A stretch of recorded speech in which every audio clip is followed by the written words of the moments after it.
Retornamos com o programa Grandes Temas, que hoje debate as relações entre mídia e violência. Nós conversamos, professor Edmilson, agora antes do intervalo, né? Exatamente o papel formador, educador, né? Educativo dos meios de comunicação, que é inegável, né? Justamente na construção desse espaço de cidadania, né? E é verdade que muitas vezes, é isso que a gente estava discutindo, a professora Aline tinha levantado um pouco antes, muitas vezes a forma da construção da narrativa em torno da violência, ela não participa da construção dessa sociedade mais madura, mais reflexiva e, portanto, não favorece em modo nenhum justamente a emergência dessa cidadania que ainda, digamos, estamos um pouco longe do ideal, não é? É nesse sentido que eu acho que entra na pauta a questão da regulação ou de ações que inibam um certo discurso para o qual não parece ter a mínima responsabilidade. Eu acho também que nós que herdamos isso na ditadura, né, a gente lembra bem dessa situação, vivemos uma situação de censura estatal que a gente execra e não queremos ver retornar, né? Isso não tem a menor dúvida. Inclusive, a sensação de impunidade que eu dizia, né? Ou a sensação, na verdade, de segurança que muita gente que defende o retorno dos militares, do governo, é porque justamente a violência não era comunicada. Havia uma censura, né, maciça nos meios de comunicação que impedisse a população de saber sobre corrupção, sobre violência, etc. Né? Isso nós não queremos, não tem a menor dúvida. Mas, de fato, recentemente, acho que foi 2013, o marco regulatório da mídia na Inglaterra. Isso porque um daqueles jornalescos, né, tabloides ingleses publicou uma mensagem mentirosa sobre a rainha. Não era um jornal, era um jornal de Sim, um dos era um tabloide. Era um tabloide, mas era um jornal de um dos maiores magnatas da mídia hoje no mundo, que é o Murdoch, que é um dos... Porque hoje a concentração midiática, ela não se dá nacionalmente apenas, ela é transnacional, né? Então ele teve que fechar o jornal. E olha que jornal, gente, não precisa de licença para funcionar. A gente está falando aqui de radiodifusão, que precisa de autorização em qualquer lugar do mundo. Radiodifusão, o Estado que autoriza a exploração, porque é um bem natural, o espectro eletromagnético, ele é limitado.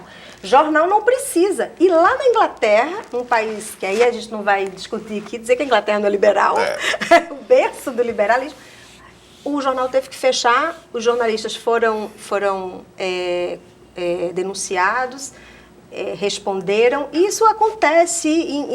E eu acho interessante a gente falar da reação da sociedade. A sociedade, ela vem reagindo a esses programas. Né? No caso brasileiro, em 2002, de 2002 a 2007, programas como o do Faustão, do Gugu, esses programas que o professor citou, eles foram programas que estavam sempre presentes num ranking, que era chamado Ranking da Baixaria, que foi um movimento de uma campanha feita por movimentos sociais no Brasil todo. Participava o Conselho Federal de Psicologia, o MST, o Movimento de Mulheres, né, acadêmicos, profissionais da mídia, e era uma campanha chamada Quem Financia a Baixaria contra a Cidadania. E essa campanha, o tempo de duração, teve apoio, por quê? Porque ela funcionava a partir das denúncias dos espectadores, das pessoas que assistiam os programas. E o que aconteceu para que esses programas saíssem do ar? Não foi apenas uma perda de audiência, mas a perda de anunciantes também. Porque era uma iniciativa de você chegar para o anunciante, você movimentava toda a sociedade, você movimentava o Ministério Público Estadual, o Ministério Público Federal, movimentava os anunciantes, a própria empresa de comunicação. E agora, em 2014, que é essa campanha que o nosso projeto participa aqui na UFRN, é uma campanha também de um coletivo de profissionais da mídia, que chama Intervozes, que é um coletivo brasileiro de comunicação. São profissionais do campo da comunicação, jornalistas, publicitários, pessoal ligado a cinema, audiovisual, mas muitos jornalistas. E uma outra organização não governamental chamada ANDI, que trabalha pela defesa dos direitos das crianças e dos adolescentes. E foi lançada uma campanha chamada Mídia Sem Violação de Direitos. E essa campanha está atrelada a 3 pesquisas que foram realizadas nacionalmente de identificação de 9 tipos de violações que esses programas cometem. Eu posso citar algumas, mas dentre elas, a exposição indevida de pessoas, exposição indevida de famílias, violação da presunção da inocência, discurso de ódio e de discriminação de gênero, sexual, étnico-racial, e exposição indevida de adolescente em conflito com a lei, para citar só algumas. E esses indicadores foram retirados das próprias legislações brasileiras, ou seja, são violações às próprias legislações nacionais e internacionais, das quais o Brasil é parte e é signatário. Então, assim, é um movimento que a sociedade também está fazendo de se colocar. E tem uma plataforma online de denúncias, onde as pessoas podem entrar e fazer a sua denúncia. Aline, eu queria chamar Nós temos uma questão dos nossos telespectadores, e a pergunta que nos é dirigida é a seguinte: essa demanda da população que o professor fala não existiria por uma lacuna do Estado? Daí o desejo pelo justiçamento? Esse ano, a Grande Natal já assistiu a mais de 90 casos de linchamentos. É uma questão do Alberto, aí não aparece o restante do nome aqui. É uma questão muito interessante. Obrigado, Alberto, pela questão. Me abre a oportunidade de fazer referência ao seguinte: tem um antropólogo que pesquisa na periferia de São Paulo, chamado Gabriel Feltran, e a pesquisa é uma pesquisa antropológica, tentando identificar o que ele chamou de esferas de justiça na realidade da periferia de São Paulo. Ele identificou 4 esferas de justiça, né? Uma do crime, outra da família, a própria polícia como uma esfera de justiça, né? Esfera de justiça no sentido de efetividade, de punição, e a última é a esfera da justiça. Aliás, é a que menos as pessoas acreditam e menos as pessoas recorrem. O PCC é uma esfera de justiça dessa região. Então, é a expressão de que realmente o Estado não chega, as instituições do Estado são extremamente autocentradas, né?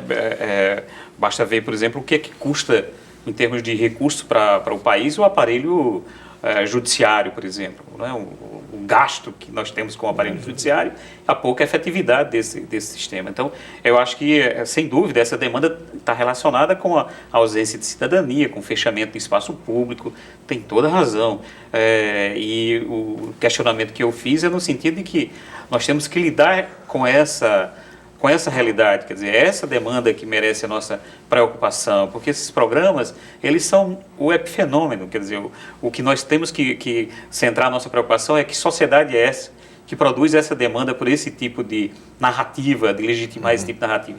Essa é a questão mais angustiante para mim, e aí está relacionado com esses números que a Aline fez referência, que são números que nos angustiam e nos provocam medo. O número de linchamentos que nós tivemos na região do Natal, ou o número de linchamentos que nós tivemos no ano passado no estado da Bahia, é um negócio assim, não é do século XIX, do século XVIII e outros lugares. Barbárie, né? A barbárie completa. Não tem a menor dúvida. Tem uma questão que a gente tem que colocar, por exemplo, sobre como esse aparato de mídia faz com toda essa demanda da sociedade. Eu fui repórter de jornal e trabalhei como um caderno policial, e há um processo de celebrização muito grande, por exemplo, das pessoas envolvidas em processos de criminalidade. E aí os meios de comunicação ele partilham desse processo. Talvez ele não seria essa instituição que iria cumprir esse papel de Estado, porque eu acho que o que a população acaba vendo é que a mídia ela cria esse papel, e que não é papel dela, como ela deveria fazer isso. esses pontos que necessariamente eles colocam, programas de alta audiência, a Aline também coloca, é claro que tem um outro indicador que a gente precisa levar em conta. Todos os indicadores de TV aberta têm diminuído em relação ao nível de audiência, porque as pessoas necessariamente elas estão buscando TV fechada, internet. Então esse é um fenômeno nacional. O caso, por exemplo, de Natal, a gente tem um programa em Natal, que é um programa que faz cobertura policialesca, que ele é o programa de maior audiência da afiliada. Ele bate maiores audiências do que programas de rede nacional. Ele tem 20 pontos de audiência. Significa que 20% das televisões que estão ligadas em Natal, entre o meio-dia e a 1h30 da tarde, estão assistindo esse tipo de programa.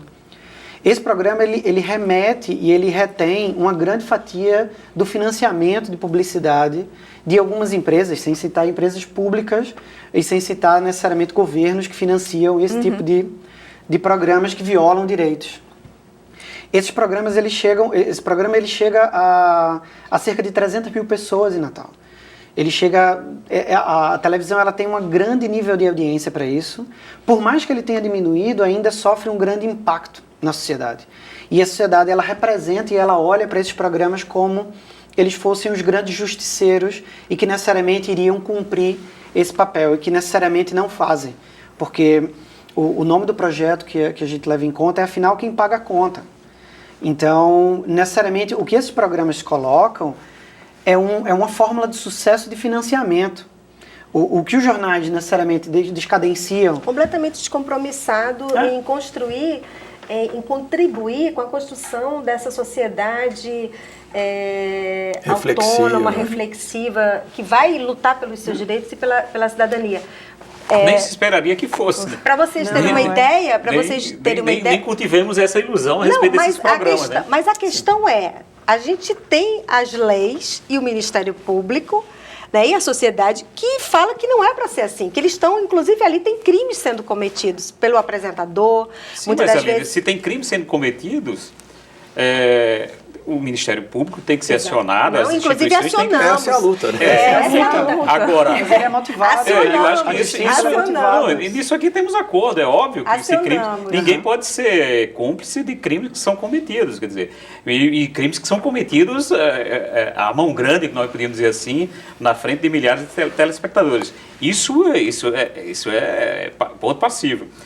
O que merece discussão e o que merece, do meu ponto de vista particular, a rejeição é a imposição de um mecanismo de controle a priori. Quer dizer, você é feio ou você tem uma posição que não é a nossa do bem, então você não fala e tal. Quer dizer, e nós queremos, de certo modo, ignorar que é uma demanda. E até esses programas que você faz referência... o formato desse programa, e aí eu acho que eu estou me dirigindo a você, porque você é o estudioso também dessa dimensão, é o seguinte, há um dado desses programas policiais que me chama particularmente a atenção, eu tenho ignorância em relação, que é a figura dos apresentadores. Quer dizer, com certeza. A origem popular dos apresentadores, eles não são os jornalistas top de linha das emissoras, do ponto de vista da formação intelectual, eles falam uma outra linguagem, essa linguagem que consegue ser apreendida. Tanto é que Pernambuco tem um caso super interessante, que foi um apresentador de São Paulo, que ele foi apresentar um dos programas policialescos, e esse programa ele despencou em audiência. Porque necessariamente ele falava com um sotaque, ou falava de questões... Falava corretamente. Ele não conhecia os bairros. Como ele não conhecia os bairros... Não falava palavrão. Ele não sabia necessariamente no qual ele estava se deslocando, assim. Então, essa origem, eu acredito que são comunicadores populares. E são comunicadores, a grande maioria, que vêm do rádio e que se expressam muito bem. O grande problema é esse processo de agressividade no qual eles colocam a cobertura midiática. Eles apresentam de forma extremamente agressiva, eles apresentam com um deboche de um humor extremamente pejorativo, eles apresentam e eles degridem essas pessoas como vítimas, onde necessariamente ele faz um grande espetáculo, que esse espetáculo ele tem um problema de ele estar num horário específico, com palavras, com imagens, com questões. Interlocução, né? que não tem interlocução, a classificação indicativa, necessariamente, se ela for colocada pelo Ministério da Justiça, esses programas eles não deveriam estar nesse processo. A gente tem um caso, por exemplo, do Uruguai. O Uruguai, em 2014, assim como a Inglaterra, faz a sua lei de regulação audiovisual e tira esses programas do ar e diz, olha, necessariamente esses programas eles têm possibilidade de abarcar. Eles monitoraram no Uruguai e eles proibiram os programas policiais nesse formato. Entre as 6 da manhã e as 22 horas eles não podem. Eles depois fizeram uma pesquisa, logo depois de um determinado tempo que os programas foram retirados, eles perceberam empiricamente que houve uma diminuição desse tipo de violência, por exemplo, como linchamento, justiçamento. Eu gosto muito, Ariano Suassuna, ele falava uma coisa que ele dizia o seguinte, se a gente só dá osso para o cachorro comer, ele vai gostar de osso para o resto da vida, porque ele não conhece o filé mignon. Agora, se você dá o filé mignon, duvido que ele vai preferir o osso ao filé mignon. E a gente tem um caso empírico da televisão aberta brasileira, não sei se vocês lembram do programa do João Kleber, um programa que ia ao ar, que era o Noites Quentes, era um programa que ia ao ar mais ou menos por volta das 23 horas, era um programa onde ele fazia teste de fidelidade, era um programa muito denunciado por ser homofóbico. Numa das ações contra, na época era veiculado pela Rede TV, a TV aberta, uma concessão pública. O programa foi denunciado por vários movimentos sociais, foi feita uma representação junto ao Ministério Público Federal de São Paulo. O procurador acatou a denúncia, o juiz acatou e deu o que a gente chama no direito de antecipação de tutela, ou seja, para determinados tipos de violações de direitos humanos, para evitar que essa violação continue sendo perpetrada, e como demora muito o julgamento do mérito desse tipo de ação, então eu vou logo dar a tutela, e foi pedido o direito de resposta. E o juiz, pela primeira vez, é o único caso da televisão brasileira de direito de resposta coletivo. E os movimentos sociais fizeram, então o programa saiu do ar durante 60 dias, e no lugar, ele tinha uma audiência alta. No mesmo horário foi veiculado um programa chamado Direito de Resposta. E esse programa discutia direitos humanos, trazia material produzido por... Tinha direito do telespectador. Trazia material produzido pelas várias regiões do país, debatia a mídia, debatia. Ele teve mais audiência do que o programa. Resultado, João Kleber não volta e vai embora. Perde os anunciantes, porque não tinha mais interesse, o programa... E aí, claro, o programa Direito de Resposta não continuou, mas é um exemplo de que também a gente tem que pensar numa outra perspectiva. Eu acho que esses programas eles poderiam fazer um trabalho fantástico de debate sobre violência, de dar voz às comunidades, de mostrar também como essas comunidades elas sofrem, são elas que sofrem com a violência, né? E como todo mundo aqui já colocou, justamente o contrário. E por que não conteúdos, né? Conteúdos midiáticos que estejam em sintonia, né, com os direitos humanos, com a ética, né? Porque o que a gente vê de forma majoritária, e particularmente nesse tipo de jornalismo, é o total descompromisso com a ética, né? Com os direitos individuais, com os direitos coletivos. E aí eu fico me perguntando, por que não? Por que a gente não pode pensar, né, em conteúdos midiáticos que respeitem a diversidade, que respeitem os direitos humanos, né, os direitos civis, políticos e sociais. Então, em consonância com isso, obviamente que nós estamos falando de uma mídia numa sociedade capitalista, né, numa sociedade que é uma indústria e que vende produtos e que para isso e por isso também se apropriam da violência, né, para vender. Por isso que a gente não pode esperar que eles tomem a iniciativa. A sociedade que tem que se movimentar e exigir que minimamente o que já existe de regulamentação seja respeitado, né? A gente tem uma relação aí sobre a responsabilização, por exemplo, do apresentador. No caso da pesquisa que a gente monitorou durante um mês um programa aqui em Natal. E a grande maioria dos casos de violações, das 9 que a Aline fala, eles estão associados a essas violações ao repórter, que é a pessoa que mais dá a cara. E uma das violações que ela está entre as 3 maiores do programa, que é o discurso de ódio, preconceito e tal, ela está associado a 92% do apresentador. Então, ele precisa ser responsabilizado por conta disso. O grande problema é que o crime compensa. Por que o crime compensa? Aqui, vizinho da gente no Ceará, teve um caso que as organizações, e principalmente o Conselho da Criança e do Adolescente, ela se organiza e entra com a representação do Ministério Público, e o Ministério Público multa a afiliada de uma emissora de televisão lá. e eles têm uma multa de R$5.000. Essas multas, elas não podem ser colocadas num valor tão baixo, porque esse crime vai sempre compensar, assim. Os apresentadores, eles nunca vão ser responsabilizados por esse processo, nem os repórteres, nem uma cadeia inteira produtiva do jornalismo, que são os produtores, apresentadores, todo esse processo não vai ser responsabilizado. A grande discussão é como é que a gente passa a responsabilizar esses indivíduos, que seja a partir de um Ministério Público ou de um órgão necessariamente que legitima ou que vem regulamentar todo esse processo de discussão, mas esses indivíduos eles precisam ser responsabilizados, porque o espaço ele é público, a concessão ela é pública, e temos toda uma cadeia de violência colocada e de danos. Eu acho que a metáfora passa muito por uma metáfora que o pessoal do direito discute muito, que é a metáfora do travesseiro de penas. Parece que a gente sobe em cima do topo do edifício e a gente solta um travesseiro de penas e depois a gente tenta buscar um pouco e recolher algumas coisas, mas os danos eles são irreparáveis. Principalmente, por exemplo, em questão... A gente tem um dado que é muito pequeno, são 4% só das pessoas, dos direitos da criança e do adolescente que são violados, mas os danos são irreparáveis dessas crianças. Porque necessariamente o Estatuto da Criança e do Adolescente, ele legitima de forma maior para que o próprio aparato, ou o sistema inteiro jurídico da emissora de televisão faça com que haja uma proteção muito maior, mas a essas crianças, o dano, a gente nunca consegue mensurar de que forma eles vão ter isso. Daniel, você me fez lembrar de Me parece que essa questão da ética jornalística no Brasil surgiu muito por força, quer dizer, o debate mais aberto, há cerca de 25 anos, salvo engano da minha parte, no caso de uma creche da escola base. Que foi lá em São Paulo, né? Aquilo chamou muita atenção, quer dizer, claro, o meia-culpa veio muito tardiamente, né? Mas ali se viu justamente o poder que a mídia tem de construir uma narrativa, né? Construir o sentido dos fatos. Isso, naquele caso especificamente, significou a ruína completa dos donos daquela... Não só a ruína financeira, fechou a escola... A destruição das pessoas.